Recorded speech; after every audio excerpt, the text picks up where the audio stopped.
The Appalachian region extends for such a long extent along the sort of eastern spine going into the southern part of the United States that the geography is different given what regions there are.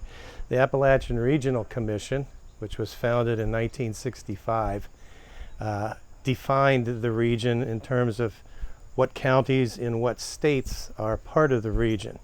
And right now, there's 420 counties extending from extreme southwestern New York all the way into Mississippi. What everybody sort of understands generally to be Appalachia is, of course, the mountains of West Virginia and eastern Kentucky and southwest Virginia, the western part of North Carolina, a little bit of South Carolina, the mountains of North Georgia. So it is an extensive region, 13 states, 420 counties. And the landscape,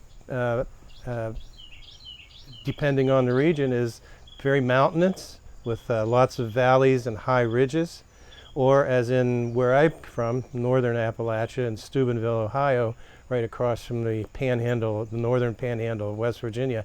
It's rolling hills, basically, unglaciated.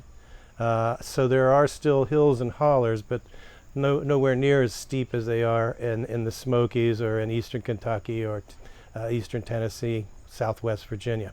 So it's a geographically vast region, pretty varied, but it's all more or less upland except for the river valleys.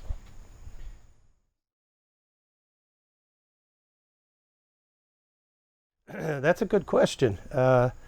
Certain aspects of culture, certain dialects, although again there are regional differences in the dialects.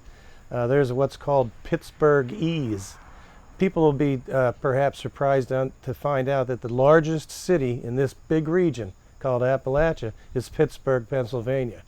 And so there's Pittsburghese, and that was pretty much spoken in Steubenville. And oddly enough, and I can't explain it, my brother has the Pittsburghese accent, and I have a little bit more of the southern accent. So I can't explain it. It all has to do with your family and how far you travel with your family and that sort of thing.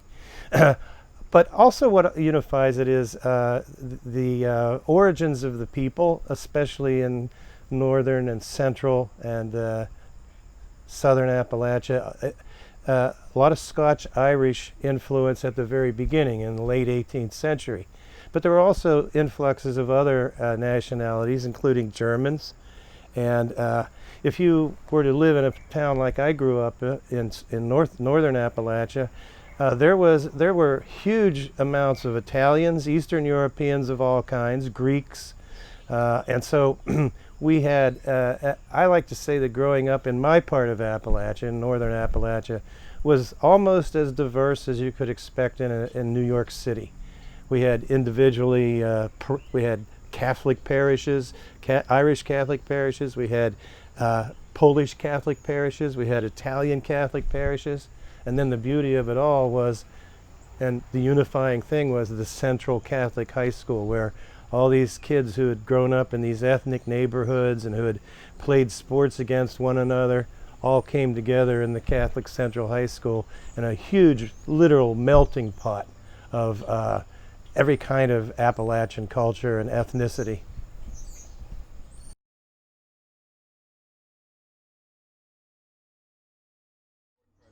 Oh, absolutely, absolutely. And again, depending on what region of Appalachia you're in, what church it is that's predominant will shift and change. But absolutely, family, church, kinship, ties of kin especially, a frequent observation will be for somebody who's not from the region, you're not from here, are you?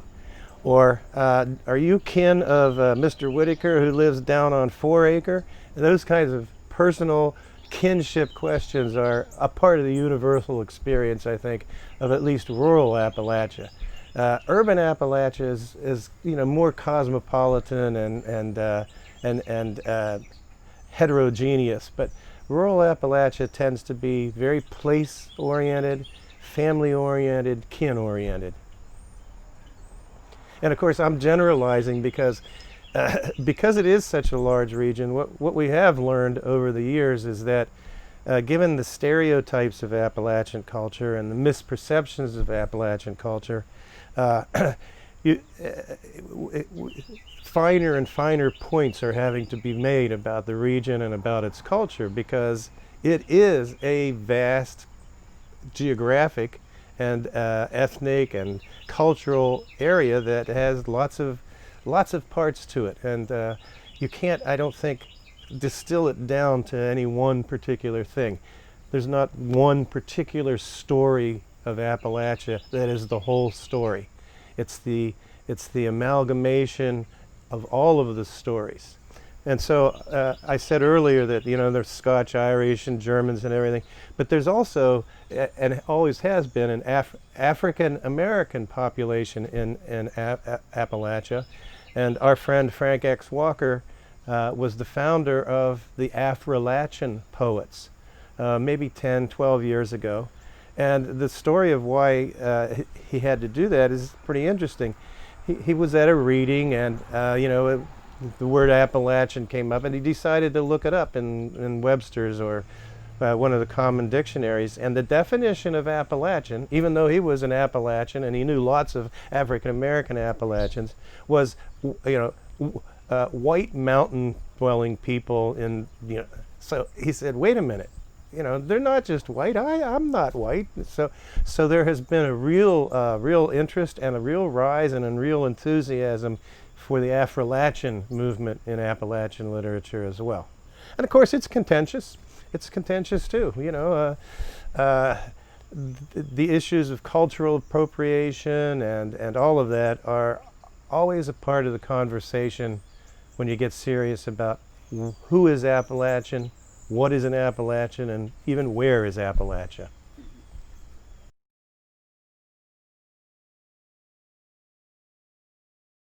So I'm Richard Hague. I'm actually James Richard Aloysius Kavanaugh Prosser McGillicuddy Christopher Thomas Haywood Hague Jr. That's part of the whole family thing. That you get these names attached to you so that you don't forget your roots. So James, Richard, Aloysius, Kavanaugh, Prosser, and McGillicuddy are all supposedly family names that have to be. When I was a little kid, I had to recite that to my grandma and my aunties. What's your name, little boy? And I'd have to say James, Richard, Aloysius, Kavanaugh, Prosser, and McGillicuddy.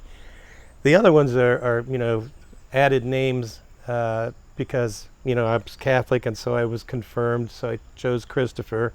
I was in a literary fraternity in college where you got a patronymic based on some Elizabethan writer, and so mine was Thomas Haywood, a very minor playwright during Shakespeare's time. And then somehow that leaked out when I'd go back home during the summers of college, and so people just started to call me Haywood every once in a while. So that's that part. I'm from Steubenville, Ohio, and I am a fifth generation Northern Appalachian. My family goes all the way back to 1826, when my great-great-grandfather Theodore A. Butler came to Steubenville from Hagerstown, Maryland. And there have been Hagues, Madigans, Butlers for 5 generations in Steubenville. I think I might be one of the last of the Madigan Hague clan to be alive. So people have spread out. And the typical Appalachian migration movements are fairly standard. For example, people from eastern Kentucky, Appalachia, if they move out of the region, they tend to move to Cincinnati or Dayton or Hamilton or Middletown. If you're from Steubenville, you tend to move to Columbus, of all places. And so my sister moved to Columbus, you know, many years after getting out of college. And I went to visit her in her new house in Columbus, and across the street was somebody with a Steubenville High School flag hanging off the front porch. So these little pockets of migration and patterns of migration are fairly predictable. So that accounts for you know, the huge Appalachian first and generation and third generation population here in Cincinnati. So I came to Cincinnati to go to college at Xavier University in 1965, and I would go back to Steubenville and work on the Penn Central Railroad, and I'd work in the Steubenville plant of Wheeling Steel. So I kind of had that sort of old Union experience that had been a long part of my family. And the first time that I fired on the railroad, the engineer was a guy named Hambone McCarthy. And he told me within a few minutes that the first time he'd ever fired was for my grandfather, J.C. Ironhead Hague. So there's that sort of connection and those long generations of just kind of continuation in place and in culture.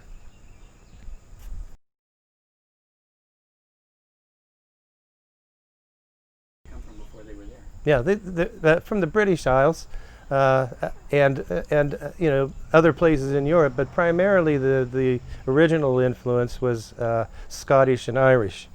And this book, a beautiful book called Wayfaring Strangers, one of the authors is Fiona Ritchie, who older watchers may remember as the host of Thistle and Shamrock on PBS, on public radio.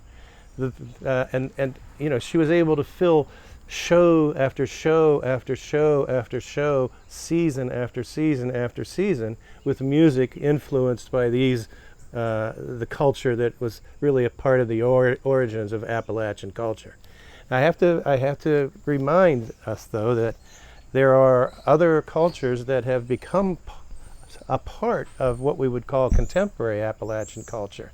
My wife, who is the kind of designated fiction reader in our house, I'm a very selfish reader who reads nonfiction because I find material for my own writing. But so I have to have notes because this is like a long lecture here. Adriana Trigliani. She's a popular novelist. She is an Italian American Appalachian. She was born in Big Stone Gap, Virginia, which is in the Appalachian region. She has a series of novels set there, one of them called Big Stone Gap. She directed the film that was made of the novel. And Denise Jardina in West Virginia, Italian-American historical novelist and a novelist about the mine wars of West Virginia in the early 20th century. So there are big populations of other people than Scotch-Irish all throughout Appalachia, brought by the jobs. There are lots of Welsh people, for example, because they were coal miners in Wales, and they came to Appalachia and said, okay, I know how to do this work. Besides, the landscape looks somewhat familiar. So there's all sorts of really interesting ethnic mix.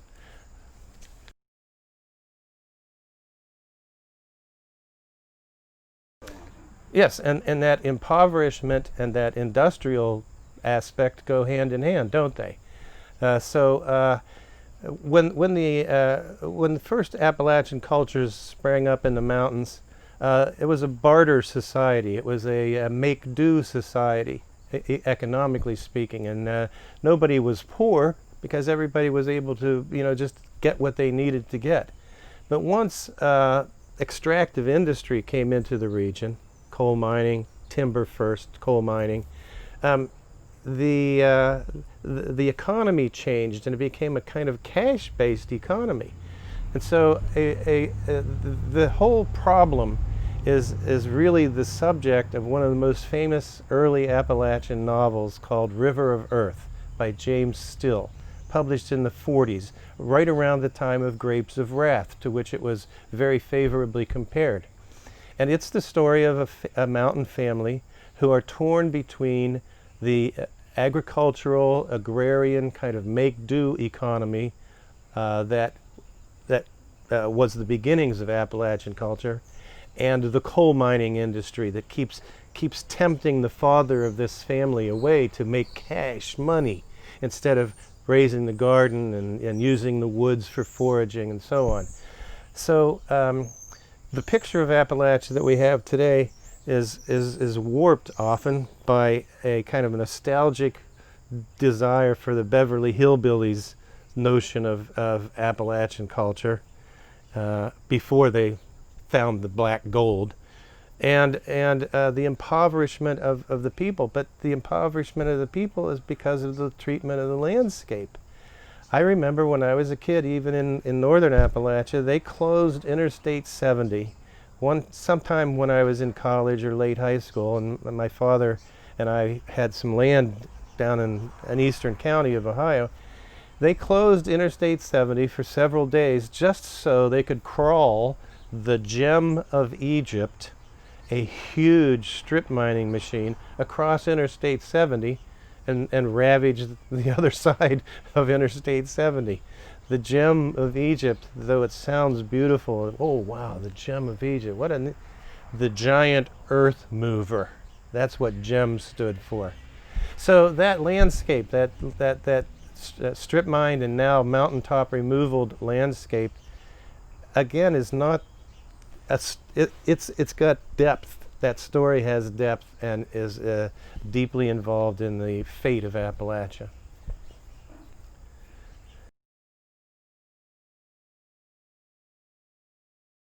And how?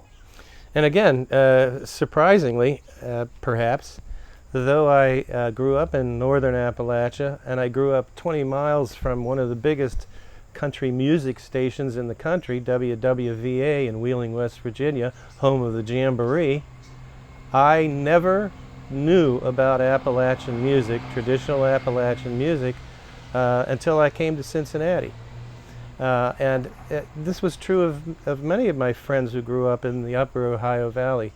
The music we listened to as kids was not, Appalachian music or traditional tunes. It was soul music.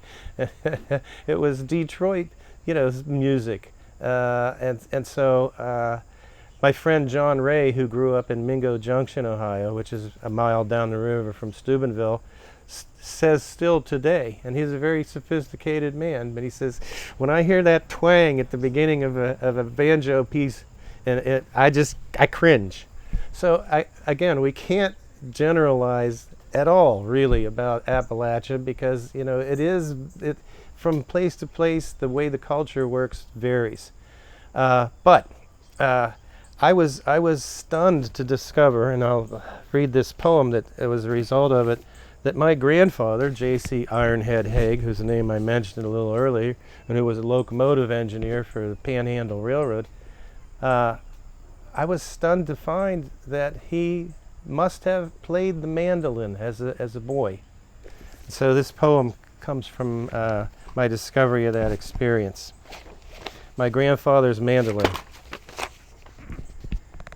All those years and miles we spent afoot out of Steubenville, across the bridge, on up the West Virginia hollows, then down the rip-rap haul roads into Follinsby, then north again on old Route 2, the swerving drivers shooting gravel off their tires, north, then west, across the bridge and back to Steubenville to make a neat, closed measure of our walking, all those years and miles. And every step along the way, near weed banks where May apples dropped their leaves like fans, or along the stony coal dust washouts where the copper water stained the downridge rock, every step I see now was a perfect single note in the long song of our kinship. Yet not a word was ever passed between us of how you used to make another gentler music. Now, surprised years later, I sit in hot Missouri on your second son's bright porch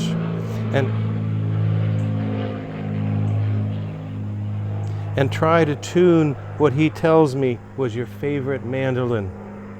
But it is memory that's tuned with every tightened key, and as the chords emerge from the loose years of their silence, a part of you I never knew is 6 years past your dying, newly born.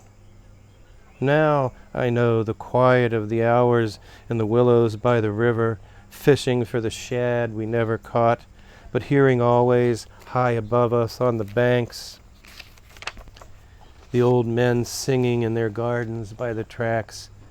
Now I know that was part of something like a music you conducted, not for your own ears, ruined by the railroad, but for mine, too young then to hear it. Today I do. Today my fingers, nimbler than I remember yours, unarthritic, unfamiliar with guitars, find the frets for one sweet chord you must have played.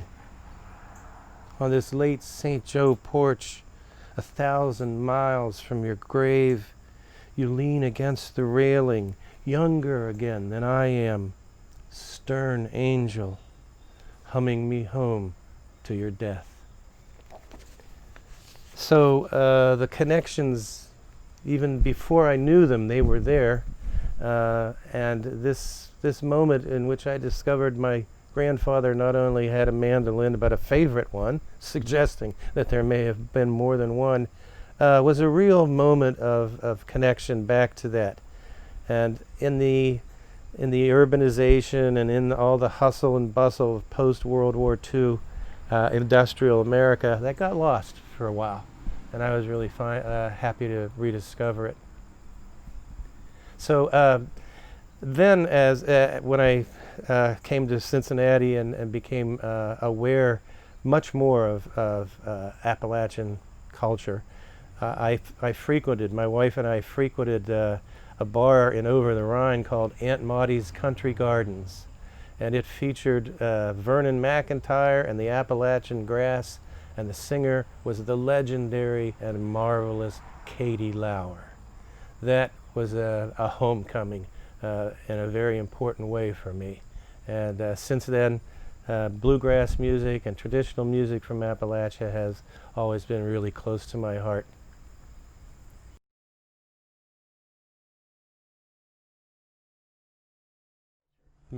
Well, world culture, I'll just kind of limit it to American culture. So there's the influence of Celtic music and Appalachian music that has arisen since the folk revival of the 60s and even earlier. Hillbilly Land, J.W. Williamson, What the Movies Did to the Mountains and What the Mountains Did to the Movies. If you have not read this book, you simply have to stop whatever you're doing for the next 2 days and immerse yourself in this witty, erudite, very funny, and very incisive analysis of American film treatment of Appalachia.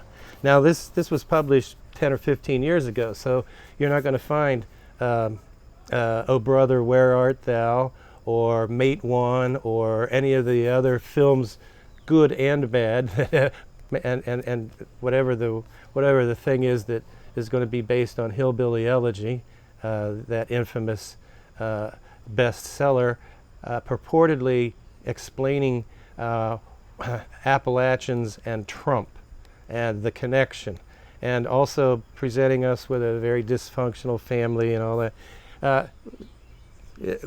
Just you got to read this just to have a popular culture footing in what Appalachian culture has done to the movies and what the movies have done to it. And then see, I have the books here, so we have to. So as a result of the aforementioned J.D. Vance's Hillbilly Elegy, which throughout the Appalachian region has generated a tremendous amount of critical comment, this book recently won an American Book Award for criticism. It's called Appalachian Reckoning: A Region Responds to Hillbilly Elegy. And you will find Cincinnati writers in here. You will find writers from all over the region. You will find scholars. You will find poets. You will find historians, all of them responding to Hillbilly Elegy and correcting its main structural and intellectual and historical and cultural faults. So that's another picture of things. Then there's just this is pine mountain sand and gravel. So I could have a pile 4 or 5 stories high of just literature of Appalachia in the last 40 years. So its influence is increasing and it's deepening, and in many ways the story of Appalachia is the story of what was great about America and then what wasn't, and how that happened. So, and we also have to kind of remember that Appalachia is not a region of victims, although there are lots of victims, but usually those victims are of industrial and environmental issues, and not caused by the culture, but laid upon the culture. So, Appalachia is kind of the canary in the coal mines for the rest of the country. What are the environmental effects of our way of life? What are the environmental and cultural effects of our extractive industries, our fossil fuel industries? What are the costs of forgetting the beauties of an early culture, an earlier culture that was more self-sufficient and more self-sustaining? Keeping an eye on Appalachia is keeping an eye on bigger issues that are national and international and global issues.